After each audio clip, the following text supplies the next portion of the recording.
Hi, this is Alex from phpacademy.org, and this is another video tutorial created for the new Boston.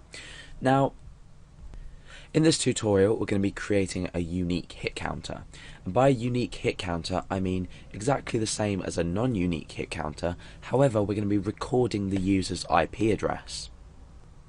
And by recording the user's IP address, we're going to get a lot more accurate figure. It won't be entirely accurate because IP addresses obviously do change, but we're going to get a lot more accurate figure as to how many unique visitors we have taken on our website, so how many people have visited uniquely. So as per the last tutorial, the non-unique hit counter, if you've already watched it, we've got an index.php file, account.php file, and account.txt file. Now we're also going to have to include a new file, and that is going to be called, let's just save this file out, that's going to be called ip.txt.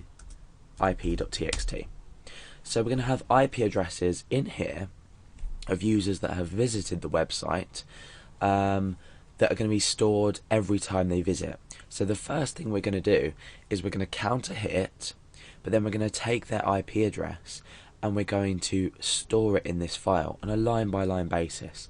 So we'll have, say, 127.0.0.1, and then we'll have another IP address on the next line, and we'll have so on and so on. So for now I'm going to leave this blank. The first thing we need to do though, before we do anything, is we need to check that the IP address doesn't already exist.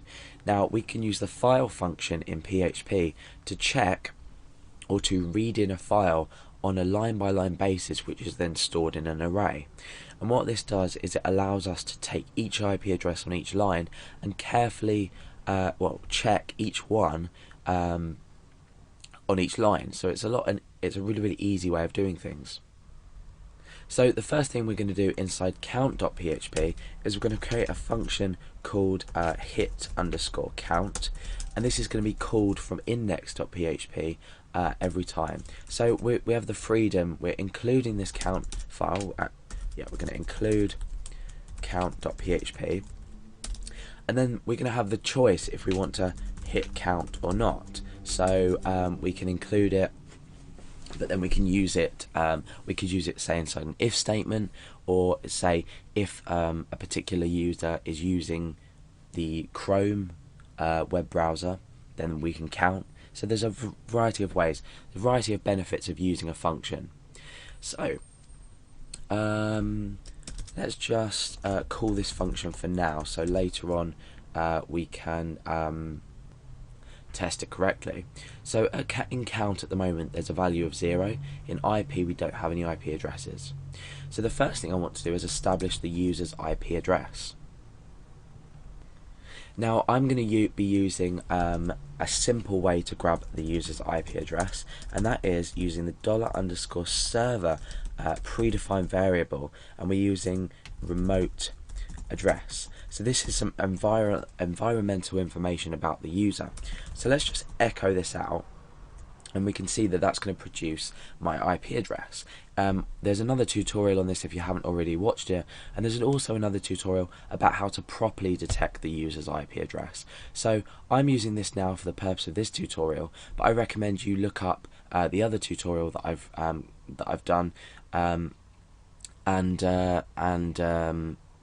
read in the user's IP address, or find the user's IP address a lot more accurately. So this is my IP address for now. I'm using a local server, so it's 127.0.0.1. Let's refresh and just blank that. So we've grabbed the IP address. That's something we determined at the start that we did need to do. Let me just swap these files around. Okay, so we've determined the IP address.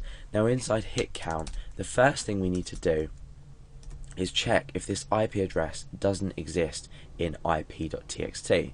There's nothing in there at the moment, so obviously for now it doesn't. So the first thing we want to do is we want to open up this file. So I'm going to create a variable called handle, and I'm going to say file.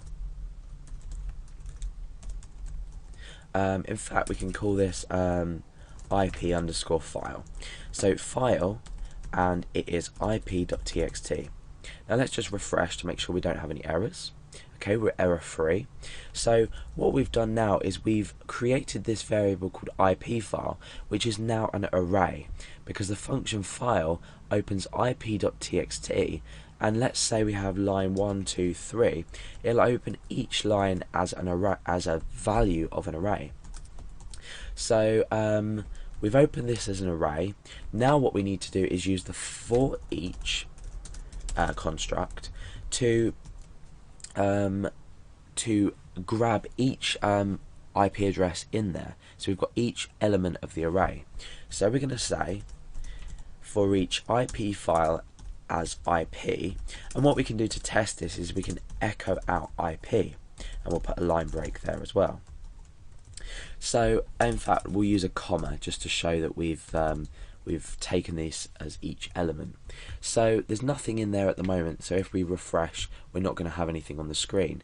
However, if we add, say, test data new line, just pop a load of rubbish in there, each of these should now correspond for each loop of let's go back to the count.php file. For each loop of this IP will be each line. So let's refresh and test that.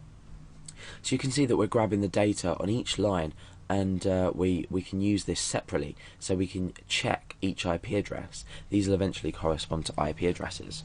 So you'll notice that there's a space after each bit of data. Let's just change these to IP addresses so we've got a more realistic representation. Okay, so let's refresh. Okay, so we've got a space after here. Now you've noticed that we've not actually specified in here that we want a space after it.